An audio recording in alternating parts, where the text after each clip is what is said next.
we do believe that gambling is a legal form of entertainment. What we are is against illegal gambling and underage gambling.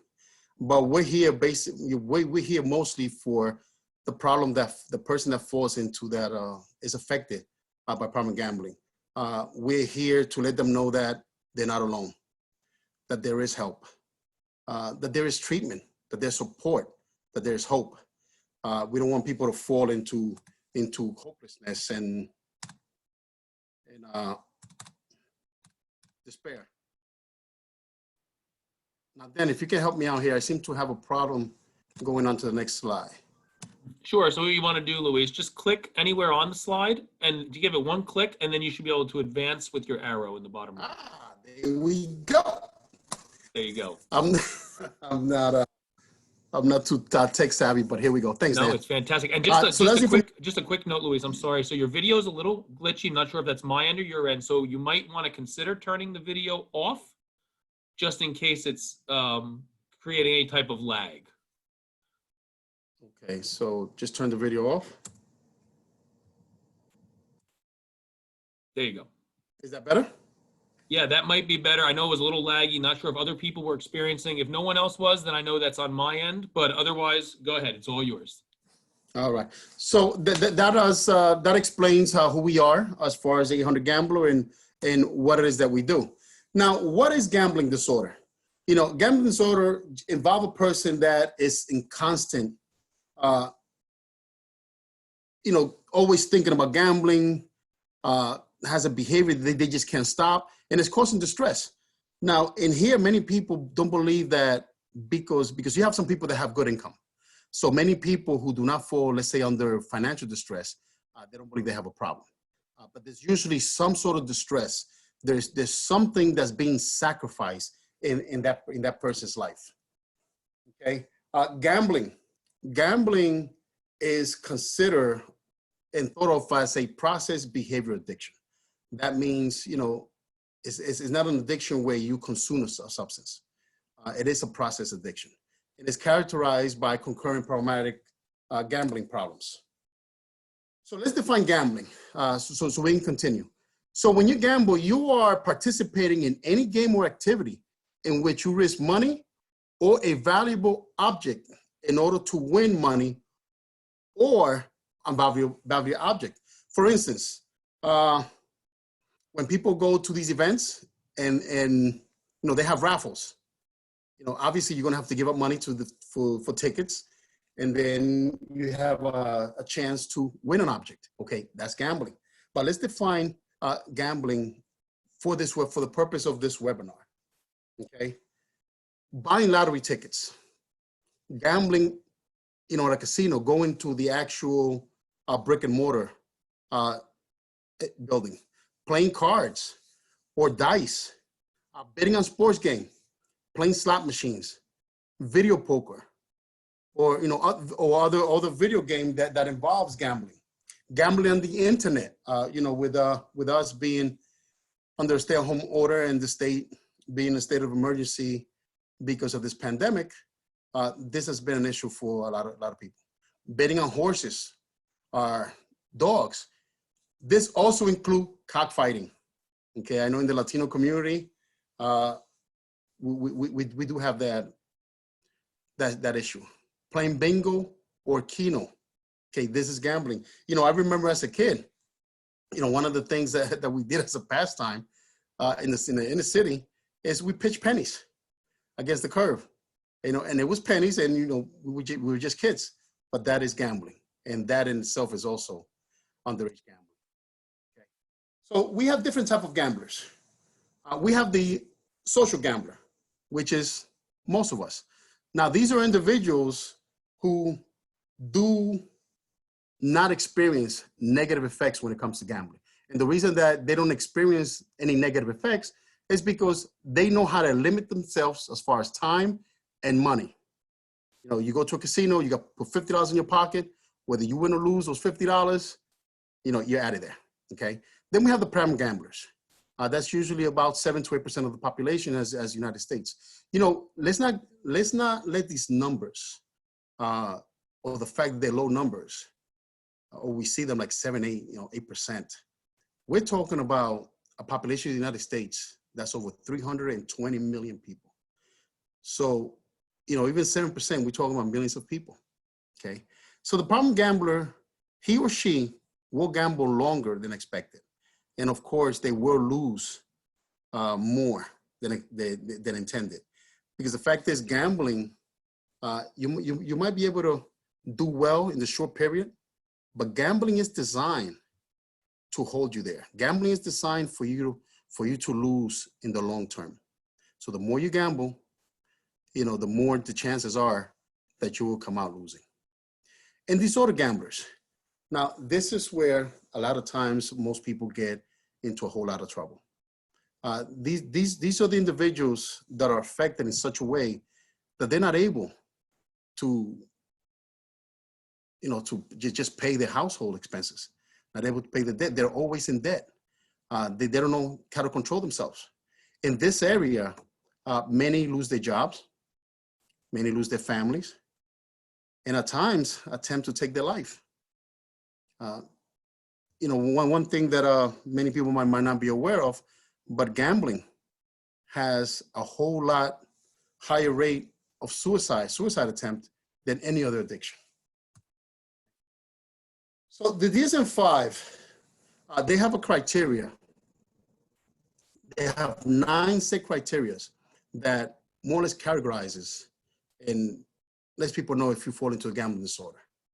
So, so some of these criteria need to gamble with increasing amount of money in order to achieve the desired excitement.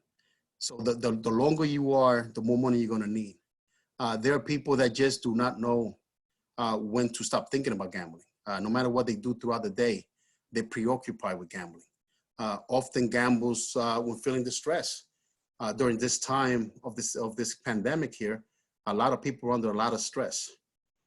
So therefore, they're looking for that outlet, or just boredom itself.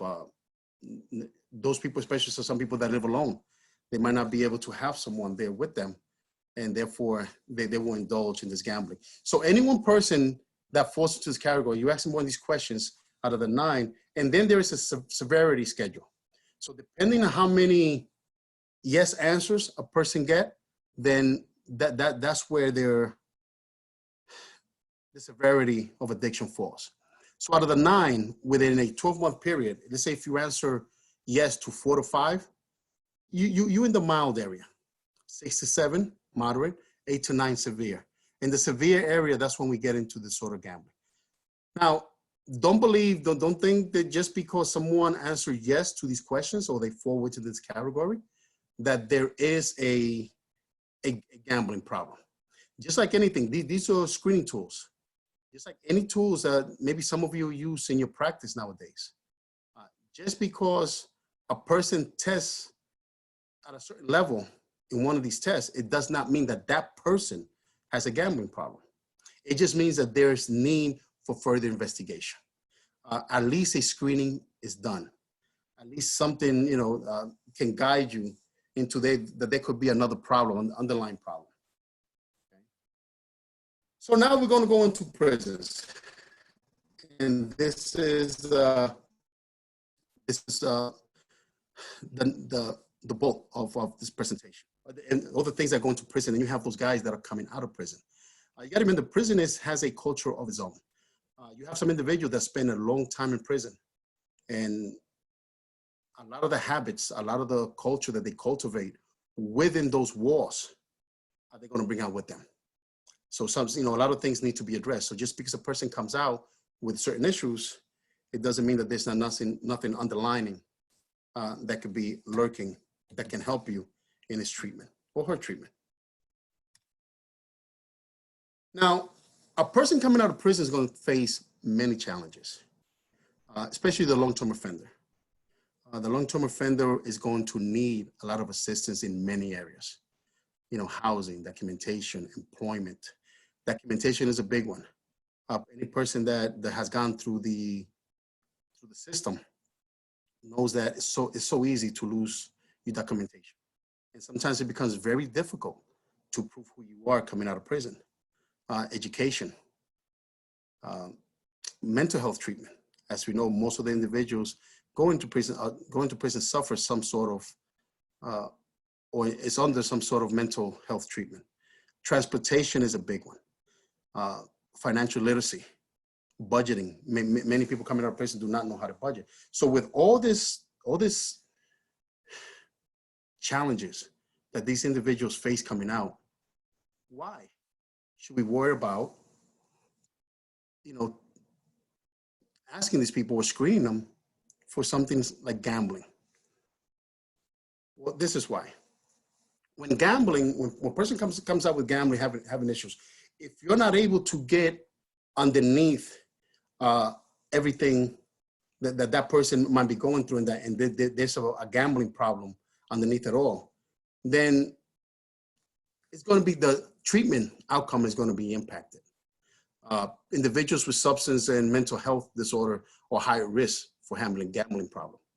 And usually the substance abuse or the mental health treatment is concentrated on, and the underlying problem of gambling is not addressed.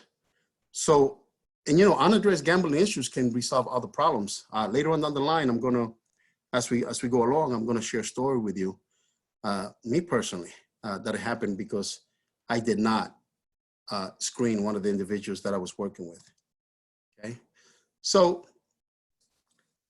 sometimes gambling, especially for individuals that are in prison. Okay,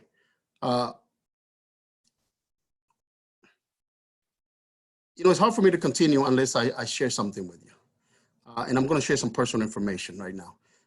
This is an area that I'm most personally involved. I did spend quite a number of years in prison. I saw what's a lot of the individuals in there that were affected with a gambling problem. But I didn't back then, I didn't have the information or the education to be able to understood what it was. But I was one of those who took advantage of those individuals. I had a poker table where people, would gamble at this table. I would run CeeLo games, and I would see how those people that got into trouble when it comes to gambling, and how not only did it affect their life while they were in there, but it affected the lives of their loved ones. So someone coming out of prison with that sort of situation, and that the gambling problem, the gambling factor is not identified, it can create a whole lot of other risk. So gambling may become such, subsequential addiction for individuals recovering from substance abuse or use disorder. Gambling can be a relapse risk factor. The person can become along doing well, and all of a sudden something can distract it. Maybe the discipline is not there, and before you know it, the gambling addiction will exacerbate certain problems. Relationship violence, child abuse are related to problem gambling, and severe aggravated substance, is involved. In prison, when it comes to gambling, everything goes. And I must say, I want everybody to know that gambling in prison is not legally permitted. Okay, all this stuff is done underground. Okay, so whatever the sport is in season, there are tickets for it, whether it's football, basketball. The payment items when you're out there playing, because you're not allowed to have cash money on you. You can't walk around the prison with cash money, but you do have commissary items or store items from the grocery store, cigarettes, sexual favors. I have seen in what I now know to be disorder gamblers. There are some people that have always gotten themselves into some sort of debt. They're caught up in gambling debt, and they can't get out. And a lot of people don't have family that can help them out. So one of the things that they do, they prostitute themselves. They do perform sexual favors so they can get rid of the debt. In prison, one of the things that's better a lot, if you can't pay your debt, then sometimes you can come into an agreement with the person that you're indebted to, and you say, okay, I'll do push-ups. And we're not talking about just push-up. You're not talking about getting down there and give me 10 push-ups. You know, if somebody owes somebody, let's say 5 packs of cigarettes, 5 packs of cigarettes is a good amount of money. So that person will say, okay, you're gonna have to pay me 1,000 push-ups. And usually that person will come up and say, you know, you're walking down the hallway and it doesn't matter where you are. And I tell you, give me 100 push-ups, you gotta drop wherever you are. And there are times that I have seen guys get put in a situation where a person that they owe says, drop and give me push-ups, and the person will do it in a place that they're not supposed to. And that person can end up getting into trouble. So because you have to do it. It is mandated that you have to do the push-ups wherever you are. Okay. So many people, they play games for many reasons. When we're talking about out here, entertainment, excitement, you know, it's exciting. Some people, like I said, you know, they get distressed. They find for escape. So they escape life problem and pain. Some people they're in trouble economically. So they think that gambling is able to help them get out of the jam. But in prison, oftentimes it's just boredom, a way to pass time. You know, you're out there and day in, day out doing the same thing over and over again. There are not many people in prison. I would have to say a very low percentage, about 5 to 6% actually have a family support from out here. Only 1% of the prison population actually get visits. So about 5-6% do have family support. The others are in there on their own. So individuals will come up with ways to try to finance themselves, sustain themselves. And gambling is one of them. Gambling is a way for you to make money, but sometimes, you know, like I said, the longer you tend to gamble, it's meant for you to lose. Okay, so now you in this situation, now what? How do you shed? How do you get away from that situation that you've been in for years? You are locked in, you know, practice behavior is just hard to break. So a person that has done this for years is now out here on the street. And now it's coming out. Now it's going to re-enter society. How does that person shed that attitude, that gambling attitude they have? Well, this is where I'm going to share the story that I told you I'm going to share. One of the things that I do is I mentor guys coming out of prison. And a little while ago, I was mentoring this one individual who has spent 18 years in prison. After 18 years, he came out. His wife was with him throughout the entire sentence. She was actually pregnant when he got arrested. Now here comes this individual after 18 years and is going to rejoin her. She waited for him. And now his son is almost 18 years old. So 3 months after him being out, his wife becomes pregnant. She has, because of her age, is considered a high-risk pregnancy. And financially, they were struggling. This man is out there, and my man, he's only been out 3 months, so he's out there struggling. You know, he's out there trying to get everything that he wants to get. He's doing jobs, but because she's not working, they're just not being able to make ends meet. So what he does is he sees all this stuff that's online, all this gambling, all this sports booking. He tells himself, listen, I did this in prison. I know this. I can win some money so we can get out of the situation. So he went out, he borrowed some money. He borrowed a total of $12,000 with a promise that he was going to pay that money back within 48 hours. Well, at the end of it, he lost it all.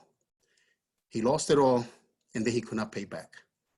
Eventually, people came to get their money, and he just could not pay. When you come out of prison, there's certain attitudes that you have. And I know what took place at that meeting when they sat there. They're not meant to go to where they were supposed it went. But I'm guessing that words were exchanged, heated words, and the man ended up getting stabbed. You know, I'm pretty sure the person who he owed money to did not meant to kill him, because eventually he did die. They're not meant to kill him because now he cannot collect. Usually, so some sort of consequence do take place, but not death. But because of the gambling that this man got killed. He was stabbed to death. So now you have this lady, she already gave birth. She had the baby a few months ago. This lady who waited for this man 18 years. This man was out here 8 months. We were concentrating on getting him on his feet. We were concentrating on getting his paperwork, getting his license. This way he can move around more freely and do his job. We did not consider talking about or even screening for the gambling issue.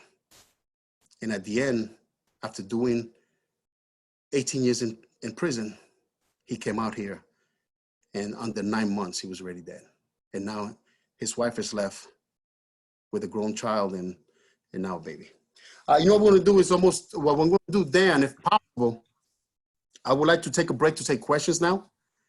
Yes. With over 20 minutes, and maybe we could take some questions up to now. I'm pretty sure maybe some of the audience might have developed some questions that they might want to discuss. Yeah, absolutely. I have a couple of questions here, and I encourage folks to leverage the chat functionality within Zoom to ask questions. If you had your hand raised, we're not stopping in the middle, but just type it in the chat box. For those of you that have access to phones, you can also text or email the question to me if you're not comfortable with the chat functionality. But I do have a couple of questions. And real quick, Luis, that story, you know, it resonates because as an agency, we work with all members of the public, anyone, whether it's the gambler who's struggling themselves, the loved one, the family member. And these are the real issues. These stories are really what happens. You can't capture this in numbers at times or statistics. It's that qualitative story that really makes a difference. One question we had was, how do corrections officers view gambling in prison? Because it seems like it just goes on and there's very little consequence. So any thoughts on how corrections officers see gambling in prison? Okay, well, here is the issue when it comes to gambling. It is so widespread.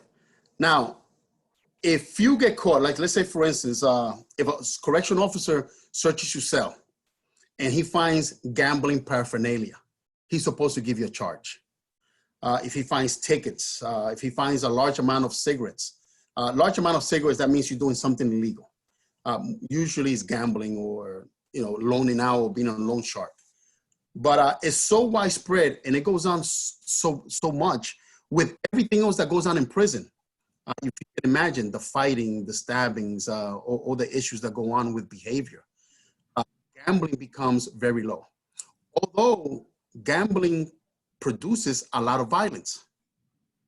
Riots have been riots. I have been involved in riots where hundreds of people have been involved where the root cause was gambling. But when it's like that, it's hard for the correction officer to get in charge, to really intervene. If it is out in the open, he will give a charge and the person will go to ASEG. ASEG is a segregated part of the prison. So you sort of like going to jail inside the prison. Great. Thank you. Another question we have here. We have a couple questions coming in. Do you have any thoughts? I don't know if we have statistics on this or even incidental information, the recidivism rate for folks that end up back in prison due to problem or disordered gambling. I guess in some ways it has to talk about the behaviors. If the behaviors don't change, the recidivism rate, I'd imagine, would be higher. But do you happen to know any statistics or numbers, Luis? Well, I was involved in this when I was inside. Once upon a time, the national recidivism rate was 63%. Okay, 63% is incredibly high. New Jersey has found a way, and they're doing quite well in this area. New Jersey recidivism rate is actually lower than the national recidivism rate. Now, what affects recidivism that I have noticed in my experience is education. Just like anything else, if you educate people in certain areas, if you give them the proper education, then they can make better decisions. A person that gets educated inside the prison actually has less of a chance of coming back than a person that does not take advantage of the education that's offered in prison. So right now, the recidivism rate for New Jersey is, listen, anyone coming back is high. So any sort of rate is high as far as recidivism, but they're doing very good in that area. Not very good. They could do better. There's a lot of things that can be done a whole lot better. A whole lot of attitudes needs to change. But you know what? We're going to address this within this webinar on how people out here, people that participate now, how their attitude can change that. Great. That's great. Luis, but what I'll do is I think there's a few questions here on topics that you're going to touch in the next part. Some of them have to do with screening in the prisons and also education programs in the screening. I know we're definitely going to touch on that. And I can also chime in if needed towards the end, but I'll let you get back to presenting that information and then we can clarify those questions at the end. Would that be all right? That'll be great. Okay, good job. Keep up the good work. We're generating a bunch of questions. I'll continue to monitor the chat room. Thank you. All right, thank you very much. And everyone, thank you for your participation. Thank you for your questions. And let's continue. So as we're talking about why address gambling issues, okay? Individuals coming into REENTRY program or entering a treatment program for substance abuse or mental health disorder, as we discussed before, may have one of the following factors here. Never thought of it as a problem or potential problem. That one, the reason why I listed that first is because in my experience, that's the big one. Okay, guys that I know that was getting into, coming into prison, coming out of prison with gambling problems, they don't see it. See, gambling is it's normalized. Gambling is part of our culture, of our society. And now it's legal. So a lot of people don't see this as a problem, okay? Or they believe that it's a solution to their problem. They believe that gambling is kind of sometimes salvation. Let's say in the world that we are right now, there's a lot of people that are going through some financial difficulties. And there are people that see gambling, this online gambling, as a solution to getting out of their financial situations, okay? Now, they may realize it's a problem because maybe the gambling is causing some sort of distress in their life, but they don't want to give it up. See, for the person that has a gambling issue, this is very much fun. It produces very good emotion. And the reason why this leads to addiction is because of the pleasurable action it produces. The feeling that you get in your brain, in your body, whenever you're into the action, okay? A lot of people, they just feel overwhelmed by dealing with just one problem. So a lot of times they don't even address it. Some people talk to you and you don't want to address it because, listen, I have other things to think about. Right now, gambling is not that important until something happens and it becomes important. So common characteristic for a gambler. Now, this is in general. This does not just apply to individuals coming out of prison. A gambler, he's very bright.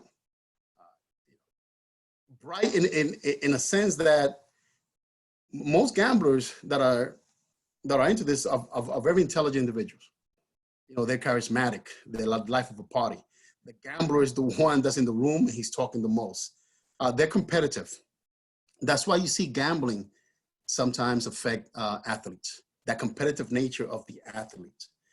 Their emotions are usually up and down, okay? They have poor impulse control. Now, listen, this goes specifically to reentry and guys coming out of prison, okay?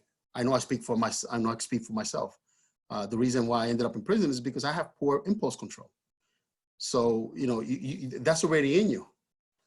You're very emotionally unstable, and you're poorly adapted. Your personality, when things changes, it's hard for you to really to really get into things. So, what are the possible causes? Trauma. Trauma is a big issue. Some people, like I said, they live through traumatic experiences in their life, and sometimes they see gambling as an escape.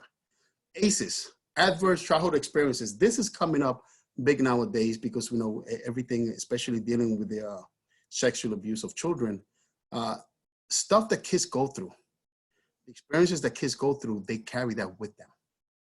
Okay, they carry that into adulthood. And sometimes these experiences are not addressed. And if they're not addressed, sooner or later, it will produce themselves, it will come out, but it may come out in a negative way. Okay, early experimentation. You know, sometimes a father will take, his son to the sports book, and go gamble, just like back in the day, people would take you to the horse race. I do remember as a kid going to the cockfighting in the Dominican Republic. It's legal over there, but it's part of it. So we were just exposed to this. Peer pressure. My friends are doing it.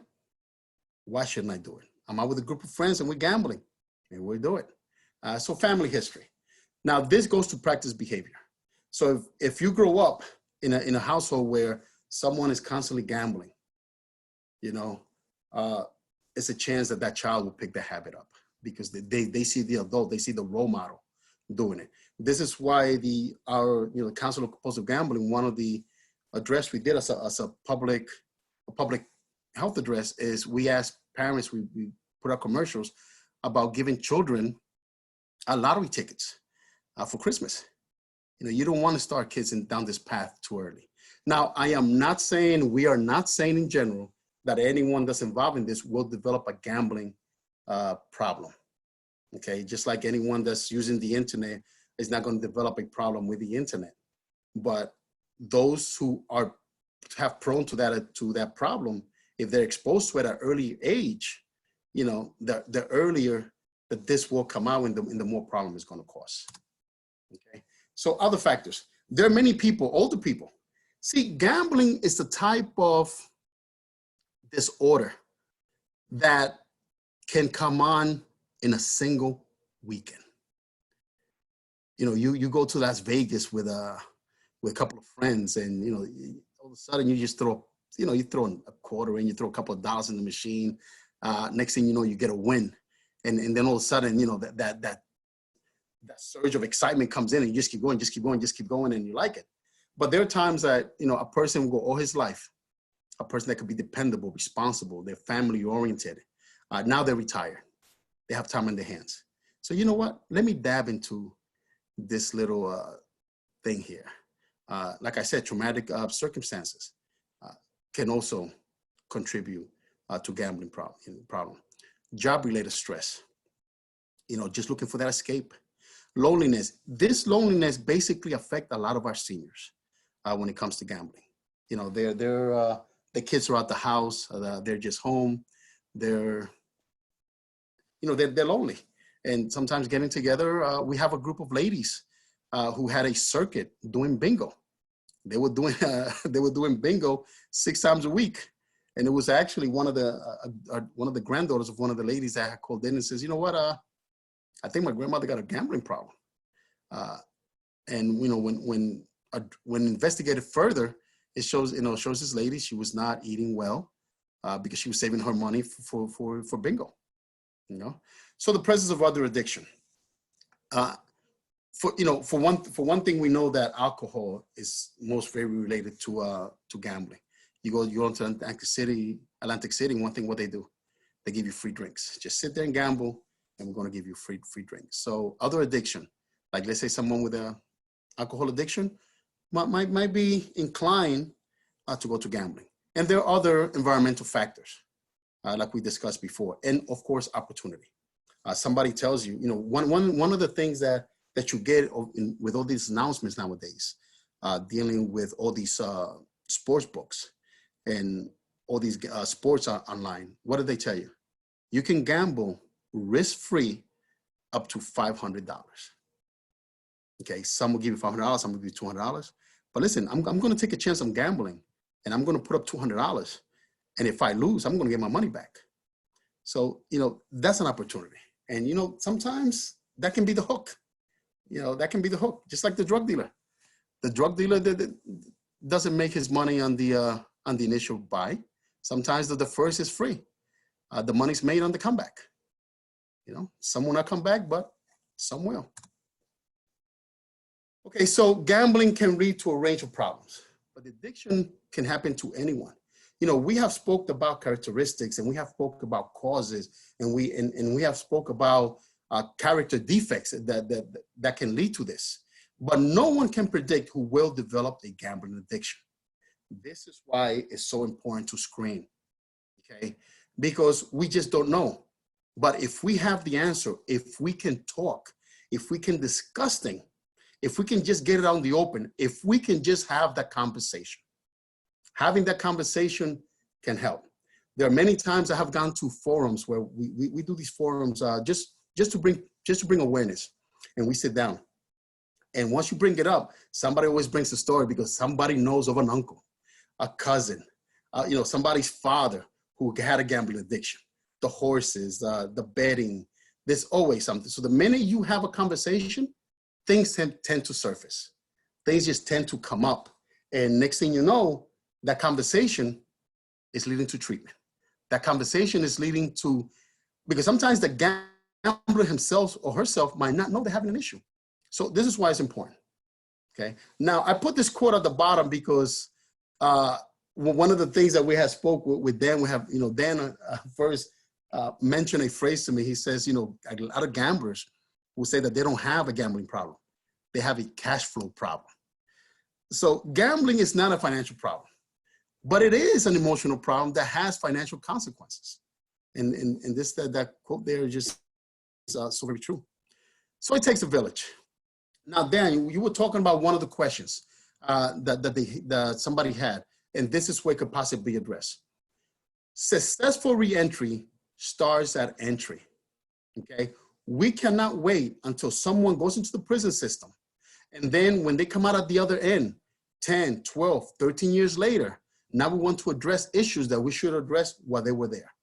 So when a person enters the correctional system, they should be screened for all possible addictions, including gambling addictions. This way, these issues can be addressed while they're there, okay?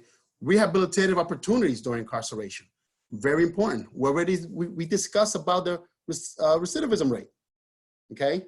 If a person takes advantage, if we're able to make it where the individual that's in prison takes advantage of the opportunity, then when that person comes out, you know, that can be very good for society, because we're talking about a person whose risk at reoffending is very low. So they're not going to be, that person is not going to cause, not going to come forward and cause another victim or more losses, okay? When I was coming out of prison, I was very set on not going to a halfway house. I really was. Individuals around me told me that, you know, in order for you to go out there and do what you have to do and be able to move forward and be able to have a life, be able to help your family, you need to shed that prison culture. I do believe that transitional housing placement should be made mandatory. However, you know, transitional housing, there's a lot of issues with those as well. And we need to address the issues of transitional housing placement or places that are not doing what they're supposed to do. Okay, individualized reintegration information. You know, we come up and everything is given in a format where one size fits all. This does not come to play when it comes to prison and prisoners. These are individuals. So each individual should be given something that's tailored to that person. Don't give me something that you gave to the last docile individual and think it's going to work for me. Okay. And with any other treatment, follow-up is essential. Okay. How often that a person gets out of prison, gets dropped somewhere at a bus stop, or, you know, they're not picked up by the family and they just let out, listen, do what you can. You know, you have individuals that have been in prison for a very long time, and when they come out without follow-up, without that support service, without that aftercare, things can go bad very fast. Okay. These are the treatment options. Now, a lot of these treatment, you know, they use different methods. They use these are treatment places. They use the 12 steps. They use smart recovery. they're very diverse. You know, cognitive behavior therapy, it's something that's very much needed for individuals coming out of prison. I mean, you're talking about being able to, with CBT, being able to improve mental health, because this focuses on challenging and changing unhelpful cognitive disorders and behaviors. When we come out of prison, our perception is a bit distorted. We see things a little different. Depending what goes on to that prison, depending on our experiences. Just like ACEs with a child. Can you imagine a child that grows up in fear? A child that by the age of birth to, let's say, 12, is in a household where maltreatment, fear, abuse is on the menu on a daily basis. What kind, how is that person going to come out? Is it going to grow into an adulthood? What sort of perception that person is going to have, that child is going to have? Okay, peer counseling, I believe is very important. This is why Gamblers Anonymous, we're not part of Gamblers Anonymous. The Council on Compulsive Gambling is not, is not part of Gamblers Anonymous, but we do refer people to Gamblers Anonymous. We believe in the fellowship. So we believe in other people that have been there for you that can help you navigate through things. And of course, for those individuals who fall into disorder gambling, sometimes medication is required. Okay. This is the nuts and bolts of everything right here. Okay, gambling counselors in general, social workers, any person that the clinicians, the person's attitude, your attribute, what you bring to this job is going to make the difference. I remember being interviewed, coming out of prison, and a person sitting in front of me on a typewriter or a computer. They just sitting there asking me a whole bunch of questions. I'm looking at this person, and it's like, he or she are trying to get out of this interview as soon as possible. So you know what? I'm going to help you. Every time you ask me a question, I'm going to give you a one-word answer so we can get out of here as soon as possible. If you give the person the attitude of I don't care, they're going to give it back to you.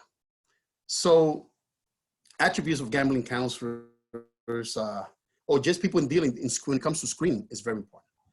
When it comes to gambling, one thing you want to do is get educated, get as much information as possible.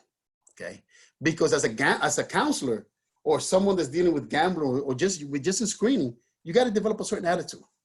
Okay, and I'm going to be very honest with you. Coming out of prison, especially for long-term offenders, we do come out with a certain attitude, and the counselor, the person that's trying to help us, should not be gullible.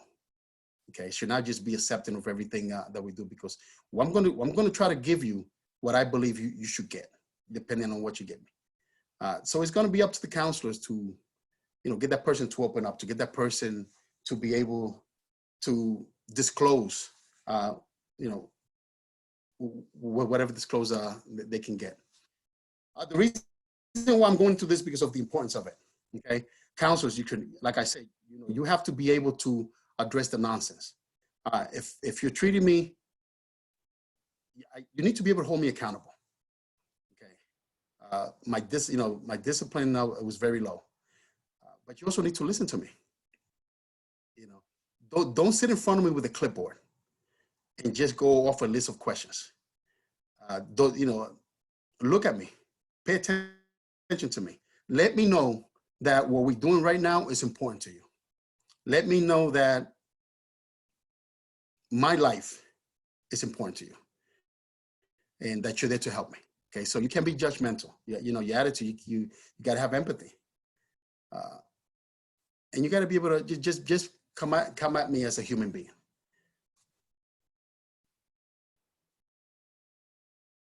Like I said, you have to hold me accountable. Confronting lies. When it comes to gambling, and a person that doesn't think that they have a gambling problem, one of the things with gamblers, in order for them to sustain themselves, they usually sustain themselves through lies. Okay, so you got to be directive. You got to be strong. Gamblers is used to be overwhelming.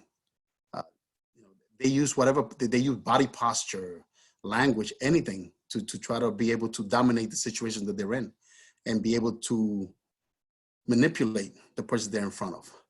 So as a counselor, you have to stand firm in what you are, and you got to understand and have the ability to be able to handle those type of situations. Have knowledge of multiple recovery models, because like I said, these are not people that fit into one mold. These are individuals, and each individual do bring their own attitudes and their whole life. The circumstances is different. So treat them as individuals. Okay. The importance of language, using the proper language, can impact one person's recovery. The way you stand at me, the way you sit at me, the way you talk to me. Do you look at me, or are you so busy being able, just want to do your job, just getting through the day? A lot of people do not go to therapy or try to go to therapy because of stigma. Okay. I don't want you, just because I'm coming out of prison, I have certain things, and now, I don't want you to put a label on me. I don't want you to have a certain reception of me. I'm coming for you for help, and I just want that help, and I want genuine help. I want someone who actually cares for me. So here we are. We got to cultivate a culture of attitude cooperation. When it comes to gambling, many people do not see gambling as an addiction. Okay, they just see it as a character, as a moral flaw. You can stop whenever you want. Just stop gambling. It's not like you're putting something in your body that's changing you. So stop gambling. In this area, lines must be crossed. It is a matter of public health. Okay, state agencies, you have to get in there, faith-based organizations. Everyone needs to connect, community organizations. There needs to be a web of cooperation. There are going to be some people that have to, address policies. But as a counselor, one of the things you're going to do, you're going to advocate. You're going to have to be an advocate for your clients. Okay, now, where do you go for help? Now you have all this information. Now where you go and you have a client, maybe you haven't been trained to deal with gamblers. So where you go for help? We are a very good source of information for individuals in the state. One of the things that the Council on Compulsive Gambling does, we provide a 30-hour training for those individuals who want to become certified gambling counselors. So anyone that want, you reach out to us. Maybe you can set up, come attend the training and be able to pursue this into licensure. But if you reach out to us with some sort of needing information for gambling, we will provide it. Okay. Gamblers Anonymous, very good organization. Gamanons, as you know, Gamanon is for the families. Gamblers Anonymous is for the gambler. Gamanon is for the families of gamblers. So these are the information. I know Dan is recording this, or this will be posted on our website. So any time that you need it, you can go to our website and pick up the information. And these are further information and places that you can go for help. Well, I want to thank everyone. Thank you for your time. I appreciate it. Dan, if there's any questions that anyone might have now that we might address before we finish, there is my information, so anyone can send me an email if they need to get in communication with me directly. Great. You can leave that up on the screen, Luis, so people can take the time to get our website information and also your email. Well done. Lots of great feedback and lots of great information.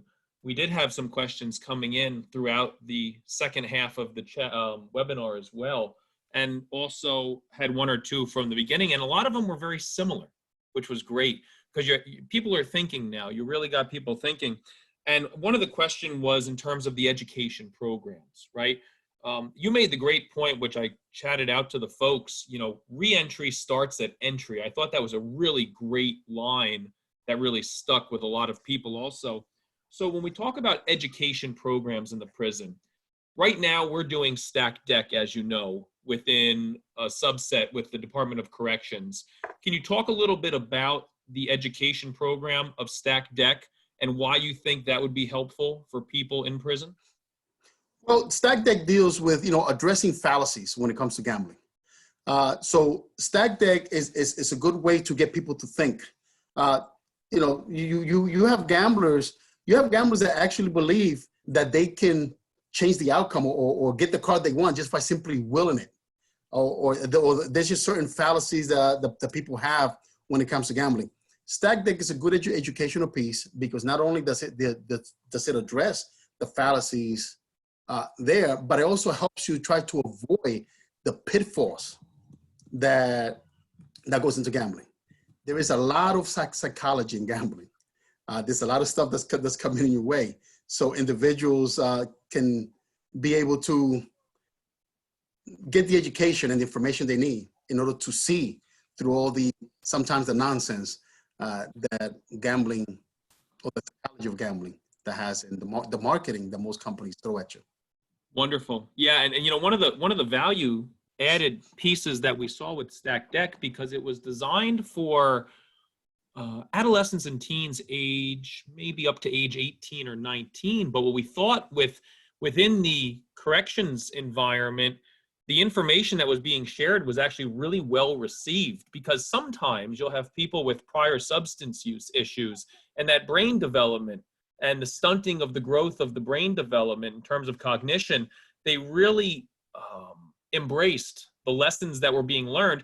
Plus, when people are incarcerated, they're looking at times for knowledge and to increase knowledge. And when it can be delivered in an environment where there's a hunger for learning, especially about a topic like gambling, which happens all the time, as we talked about, as you talked about during this webinar, it's really important to try to get that education into the prison system. Another question that came through, talk about Gamblers Anonymous. That's one of the many roads to recovery that people leverage and utilize.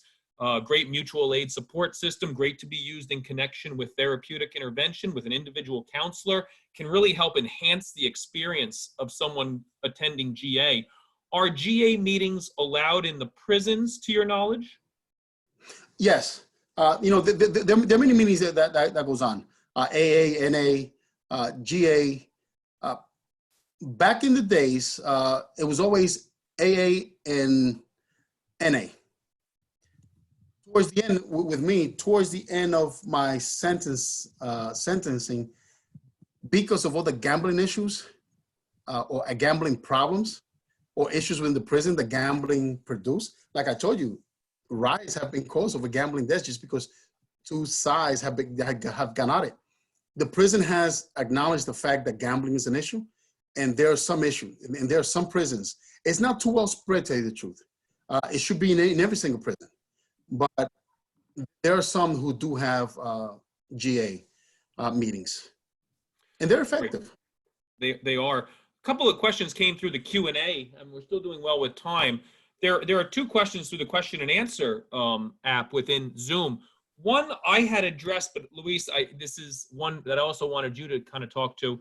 You had mentioned cockfighting in the Dominican Republic. How much does culture contribute to problem gambling? It's very big. If you grow up, like I told you, practice behavior is hard to break, right? So if you grow up in an environment where this is normalized, and it doesn't matter, it's not just gambling, it could be anything. If you grow up in an environment where it's, traditionally, as you know, Dominican Republic, Puerto Rico, these are places that cockfighting is legal. Anywhere where this is accepted by society, people normalize it. And for us, growing up, even the numbers man, this is before the lottery, even the numbers man, no matter how poor you are, there was always 50 cents to play the number, because you never know. You want to get rich. So anything that's practiced within society, anything that we see as a culturally accepted, traditionally accepted, we just fall into it, and it's very big. Yeah, that's well said. You remind me of Dr. Rugel once again, who during one of her presentations says gambling is the one thing that can really change your life in a second. It can take you from poverty. It can take you out of poverty. It can take you out of despair. It can take you from not mattering in your own mind, right? That low sense of self-worth and self-esteem, to all of a sudden you have everything you could ever dream of. And it can change your life in an instant. And the problem is, some people chase that feeling for their entire life when they have a gambling problem. They chase that feeling. Another question, and this is a general question, can one assume that there is likely going to be gambling in all prisons? There is gambling in all prisons. I agree. Look, I didn't tell you how long I've spent in prison, but I was in prison from the age of 22 to the age of 48. I spent nearly 26 years in prison. And a lot of prisons, because you get transferred back and forth. There was not one prison that I was in that there was not gambling. It's an opportunity. It's an opportunity for people to make money, and people are going to utilize it. Out here, New Jersey has legalized sports betting, okay? There are hundreds of sites to do legal sports betting, but there are thousands to do illegal sports betting. So wherever there's an opportunity, people are going to take advantage of it. It doesn't matter what environment you're in, but prison specifically because of the nature of prison. Yeah, well said, well said. Luis, I think that's the time that we have for today. I really appreciate, and just, having you on the staff at the council has just been a blessing. We appreciate all the great work that you do, and you're really touching lives. And, just having you out there and delivering this webinar today to provide more information and knowledge for the folks, I can tell it's been well received, a lot of great feedback. Thank you so much for doing this today, Luis. We are at 12 o'clock. I will be ending the meeting shortly. Please reach out to Luis. It's luis@800gambler.org. Visit the council, www.800gambler.org. We're the helpline. We provide support, treatment, and hope for the problem gambler and the loved ones, the family members of problem gamblers. We thank you again for being here today. And tune in next Friday for our next webinar. Luis, have a great day, and thanks again. Dan, thank you. Have a great weekend. Thank you, everyone. Thank you for your time. Bye-bye. See you next time. Bye.